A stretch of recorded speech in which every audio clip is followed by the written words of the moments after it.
Hello friends, आप सभी का स्वागत है हमारे यूट्यूब चैनल पर। आज हम बात करने जा रहे हैं रीजनिंग के एक चैप्टर त्रिभुजों की संख्या ज्ञात करें। आज हम ये जानेंगे कि अलग अलग फिगर्स में त्रिभुजों की संख्या कितनी होती है। तो चलिए फ्रेंड्स, शुरू करते हैं आज का पहला क्वेश्चन। अब देखिए, इसमें फिगर्स दिए गए हैं और अब हम जानेंगे कि इनमें त्रिभुजों की संख्या कितनी है। जैसे ये पहला है, पहले में 1 और 2, इसमें त्रिभुजों की संख्या 2 है।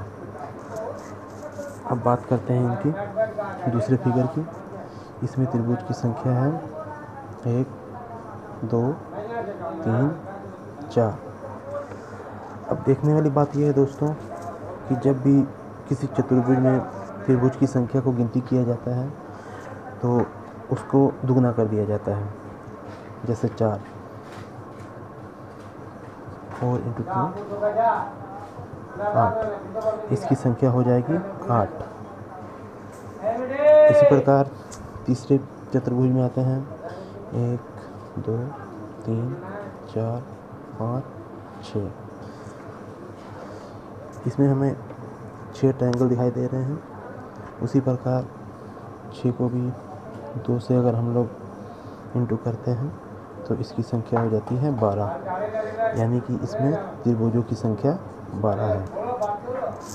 उसी प्रकार इधर भी 1 2 3 4 5 6 7 8। यहाँ भी सेम उसी प्रकार 8 × 2 = 16। यहाँ भी त्रिभुजों की संख्या 16 है। अब आते हैं 5वें फिगर की ओर। अब यहाँ ध्यान देने वाली बात यह है दोस्तों कि बीच की संख्या इसको पहले गिनेंगे 1 2 3 4। अब 4 × 2 = 8। इसमें 8 संख्या आ गई अंदर की। अब बाहर के त्रिभुज गिनेंगे 1 2 3 4। 8 + 4 = 12। तो इसमें दोस्तों त्रिभुजों की संख्या 12 है।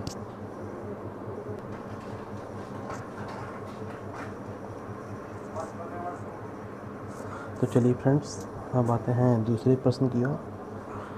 ये देखिए, यहाँ पर मैंने एक फिगर बनाया है। अब इस फिगर में त्रिभुजों की संख्या कितनी है ये हमें ज्ञात करना है। तो एक इसमें बहुत ही सिंपल सा तरीका है, वो मैं आपको बताता हूँ। हमें करना क्या है, 1 2 3 4। अब इनको आपस में हमें जोड़ देना है। 4 + 3 + 2 कितने हो गए? 4 3 7 2 9 1 10। तो इसका आंसर हो जाएगा हमारा 10। डी इसका आंसर है।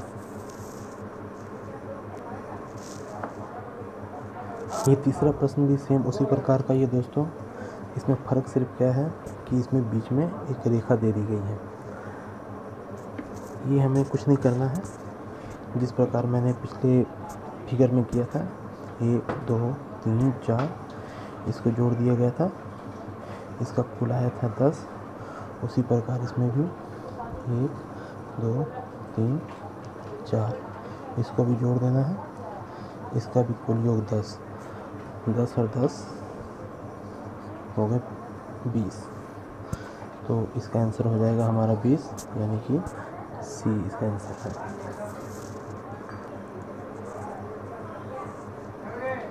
अब इसमें दोस्तों सेम उसी प्रकार है। इसमें फ़र्क सिर्फ इतना है कि इसमें बीच में 2 रेखाएं हैं। तो इसको भी सेम उसी प्रकार से हमें करना है। 1 2 3 4 10 1 2 3 4 10 1 2 3 4 10। इसका आंसर हो जाएगा 30। अगर दोस्तों यही इसमें एक रेखा और होती यहाँ पर तो इसमें भी 1 2 3 4 10, इसका आंसर 40 हो जाता है। यानी कि जितनी रेखाएं होंगी उसको गुना कर देना है। 1 2 3 4 40। तो इसका आंसर हो जाएगा 40।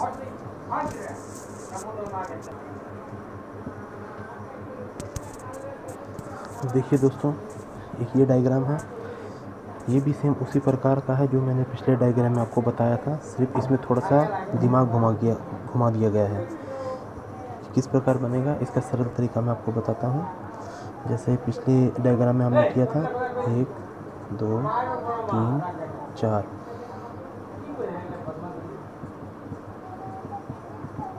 ये 10 हो गया। उसी प्रकार यहाँ भी 1 2 3 4, ये भी 10। तो 10 और 10 20, यानी कि इसका आंसर होगा सी 20। तो आगे बढ़ते हैं दोस्तों, ये हमारा 6वां क्वेश्चन है।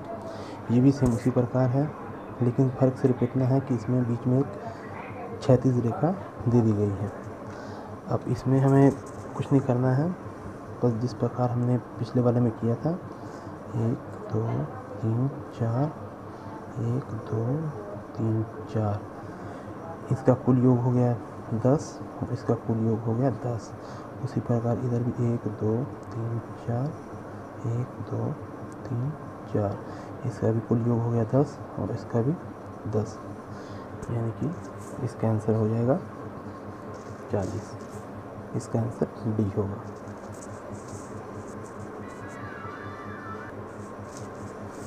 तो ये दोस्तों हमारा अगला क्वेश्चन है। इसमें डायग्राम थोड़ा अलग है, तो इसका आसान सा प्रोसेस मैं आपको समझाता हूँ ये कैसे करना है। इसका सरल सा तरीका ये है कि हम पहले बॉक्स गिन लें, 1 2 3 4 5 और 6। अगर हम इनको काउंटिंग करेंगे 6 5 11 4 14 4 15 18 20 1 21, ये हो गया 21। फिर 1 2 3, हमें इधर काउंटिंग करनी है 3 4 5 6। फिर इधर 1 2 3, यानी यहाँ से यहाँ तक, ये रेखा से ये रेखा तक, ये हो गया हमारा 6। फिर यहाँ से यहाँ तक 1 2 3 4, ये हो गया हमारा 10। फिर यहाँ से यहाँ तक 1 2 3 3 4 5 6। अब हमें इन सबको ऐड कर देना है,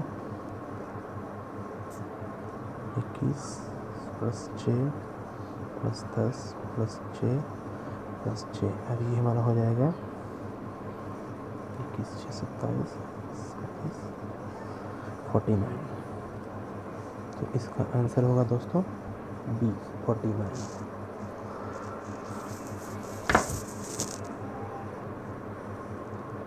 आइए दोस्तों, अब हमारे अगले क्वेश्चन की ओर। ये देखिए, ये मैंने यहाँ पर एक ट्रायंगल बनाया है। अब इसमें हमें कैसे त्रिभुजों की संख्या ज्ञात करनी है, ये बहुत आसान सा तरीका है, आपको बताता हूँ। जैसे हमने पहले किया था 1 2 3 4, ये हो गया 10। 1 2 3 4, ये हो गया 10। 1 2 3 4, ये हो गया 10 10 10 10। अब हमें करना क्या है, बीच वाले त्रिभुज को गिनना है 1 2 3, ये हो गया 3। 1 2 और ये 3, 1 2 और 3।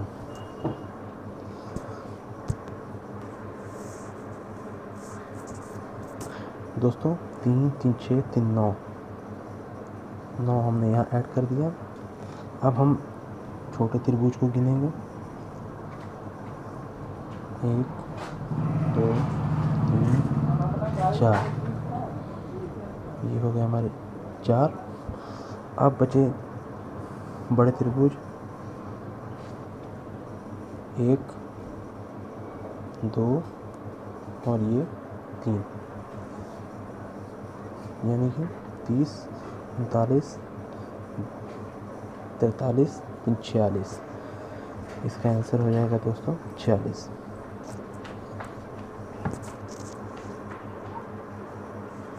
ये दोस्तों हमारा अगला फिगर है। इसका हमें क्या करना है, उसी प्रकार जैसे पहले ये त्रिभुज को लेना है 1 2 3, यानी कि 3 त्रिभुज।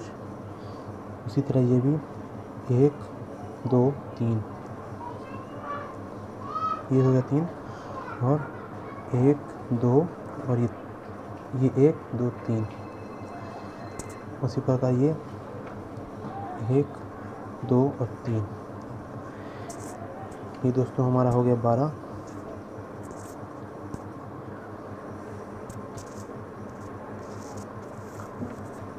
अभी बड़ा वाला त्रिभुज देखना है, इसके बीच में रेखा है तो 1 2 और ये बड़ा वाला 3, और बचे 2, एक ये 2। इसका आंसर हो गया 12 3 15 2 17, यानी कि इसका आंसर बी होगा। ये दोस्तों हमारा अगला प्रश्न है, लेकिन ये थोड़ा सा चेंज है। इसमें क्या है कि ये एक त्रिभुज है और इसके अंदर बहुत सारे त्रिभुज हैं, तो हमें ज्ञात करना है कि त्रिभुजों की संख्या कितनी है। अब इसमें दोस्तों देखने वाली बात यह है कि जब भी त्रिभुजों की संख्या बराबर हो, यानी कि त्रिभुज के अंदर जितने भी त्रिभुज हैं सबकी संख्या बराबर हो, तो इसका बहुत ही आसान सा ट्रिक है, मैं आपको बताता हूँ। हमें करना क्या है, नीचे के त्रिभुजों को गिन लेना है 1 2 3, ये हमें 1 2 3 हो गया। अब क्या करना है, हमें ऊपर 1 को तो 1 ही लिखना है, लेकिन इसके बाद 1 में 2 जोड़ देना है। 1 में 2 जोड़ेंगे, ये हो गया 3। उसी प्रकार 3 में फिर 3 जोड़ देना है, ये हो गया 6। तो ये कितना हो गया, 6 7 8 9 1 10, ये हमारा हो गया 10। अब हमें क्या करना है कि जो नीचे वाला है इसको हमें नहीं लेना है, हमें लेना है ये बीच वाला, ये लेना है। अब इसमें इसको हमें ऐड कर देना है, ये हो गया 10 और 3 13। याद रखिएगा दोस्तों, नीचे वाला नहीं लेना है, ये ऊपर वाला लेना है। अगर सपोज इसमें और एंगल होते तो अगर सपोज यहाँ पर 4 होता तो नीचे वाला छोड़ के ऊपर वाला लेना है, फिर उसके बाद वाला छोड़ के उसके ऊपर वाला हमें ऐड करना है। तो यहाँ पर जबकि 3 ही है तो इसीलिए नीचे वाला छोड़ के बीच वाला लेना है। तो 10 और बीच वाला है 3, यानी कि 10 और 3 और 13, इसका आंसर हो जाएगा 13। ये प्रश्न दोस्तों सेम उसी प्रकार से ही है जैसे पिछला प्रश्न था, इसको भी हमें सेम उसी प्रकार करना है।